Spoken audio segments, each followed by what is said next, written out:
Why do so many people hate Anne Hathaway? The most horrible person who's ever lived. Anne dated a con man for 4 years when she thought she was living a fairy tale. Follieri duped celebrities, politicians, even the Vatican. Get carried away. He swindled people out of millions, using their money to fund his lavish lifestyle. But everyone turned on Anne. It was tough. The FBI investigated her, the media accused her of ignoring the warning signs, and the I hate Anne Hathaway trend soon swept the world. But did Anne know more than she let on? I have a boyfriend. How's that going? Well, we've been together for over 2 years, so I hope it's going well. What does he do? He's in real estate development and finance. But what she doesn't know is that her boyfriend Raffaello was lying to her. And just 2 years later, her entire world came crashing down. What happened? When Anne met Raffaello, she was just 21 and described it as love at first sight. He swept her off her feet. I like being in a space where I don't feel like I have to protect myself, where I can let myself feel. Anne Hathaway's Prince Charming was Raffaello Follieri. Hollywood red carpets, vacations in Saint-Tropez, breakfast on the yacht. It was a glamorous life. Did you want to marry her? Yeah, for sure we talk about this several times. I can imagine how easy it would be to get swept up in that. But more than that, she fell in love with him because of his charity work. Follieri even went to President Clinton's Global Initiative Conference and pledged to spend $1 million vaccinating children. Anne even became a member of the foundation. But 4 years into their relationship, Anne received a call that would change her life forever. He was busted for scamming investors in his real estate business. Follieri duped celebrities, politicians, even the Vatican. Investor money rolled in, but Follieri spent much of it on himself and his superstar girlfriend. So how did it feel to spend other people's money? I had a good intention. So I was not, getting up in the morning and think how I can spend other people's money. It was not that. He pretended to have connections with the Pope, and he used his charm and his charisma to con people into investing money into his company. But the biggest con that he played was on Anne. How much do you think she knew about what was going on? I don't think she knew anything because we didn't have a business conversation. Anne was devastated. The person who was supposed to love her had been lying the whole time, saying, "I was a wreck from start to finish. I hate talking about the breakup because I don't want it to define me." But there were a lot of lingering trust issues.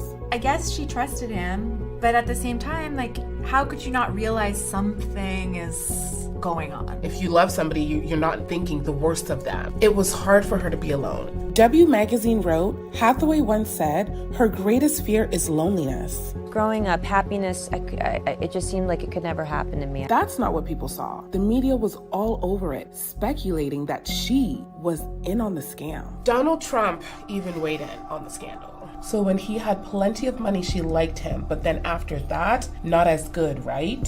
I mean, is it possible that she was in on it?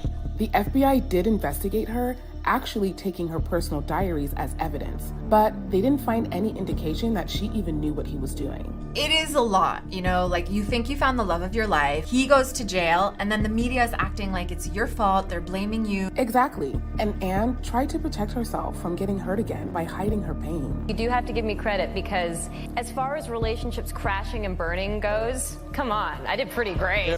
I broke up with my Italian boyfriend, and 2 weeks later he was sent to prison for fraud. I mean, we've all been there, am I right, ladies? Seeing her try to pretend that everything is fine when it's very clear that it's not. She did open up a little bit about her pain, and this is what she told Mary Claire. When you feel like a lot of things are out of your control, there's a certain power in being able to say, "Ha, I'm laughing at it first," until you're ready to deal with the pain head on. But Anne's pain became public when one night she was promoting Les Mis and her dad got into a confrontation on the red carpet. You got mistaken for Anne Hathaway's ex-boyfriend. I get it. Her dad saw me at the premiere and gave me this look for a second like he was going to tackle me. I quickly let him know that it was just me. They do look similar. I could see how her dad would, mistake him and have that gut instinct to protect his daughter, yeah. His reaction showed how much pain she was really in. But it looked like Anne was finally moving on when she won her Oscar. But what she didn't know is that she would face even more backlash after her win. A great deal of hate for Anne Hathaway after she won her Oscar. I had a dream. And it came true. And that can happen. That moment caught Anne a lot of flack. It's so fake. It's not authentic. It just oozes performance. Yeah. That's how a lot of people felt. Before meeting Raffaello, Anne was America's sweetheart. Everyone loved her. Princess Diaries got the seal of approval of fans around the world. It was the beginning of a beautiful career for Anne. She's going to be a huge star. It was really a dream come true. And she came out on Princess Diaries. She had that earnestness and that authenticity. And it seemed like people saw something had changed in Anne and they turned on her. Starting an I hate Anne Hathaway trend. And then the story came up. The title of it was, Why Does Everybody Hate Anne Hathaway? People love to talk about Anne Hathaway. Anne Hathaway, the most horrible person who's ever lived. She's annoyingly peppy, earthy, accused of being arrogant, self-absorbed, snobbish, fake, phony, and way too smiley. But the weird thing was that no one really had a good reason why they hated Anne. She is so stupidly sick. I'm an actor. You want to vomit? It feels like she had to present herself a certain way and like is showing us what she thinks she should be. But what no one knew was that the most hate that Anne got was from herself.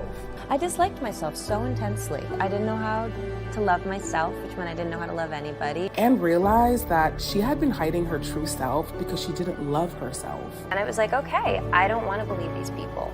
I want to figure out who I am. So I just took a step back. It was tough, but just like anything, you grow from it. I treated myself so badly for so many years. Why on earth would I expect anyone else to do any differently? I hadn't learned to love myself yet. By learning to love herself, Anne was finally able to be her true self, and she found the love that she deserved. Hathaway found a new love, Adam Schulman. I'm really lucky I'm with the right guy, and we make each other happy and we treat each other well. It seems like she took a step back and was able to kind of work on herself so that she wouldn't repeat the pattern in her relationship and with herself. After going through all that heartbreak and all the backlash, Anne learned that people can't hurt you if you love yourself. And people saw how confident and self-assured she'd become. I like your vulnerability. I feel like you say what you feel. If you don't love yourself, when someone else says horrible things to you, a part of you is always going to believe them. I have a tremendous amount of love and compassion for everyone else, and best of all, I have it for myself, which I never enjoyed before.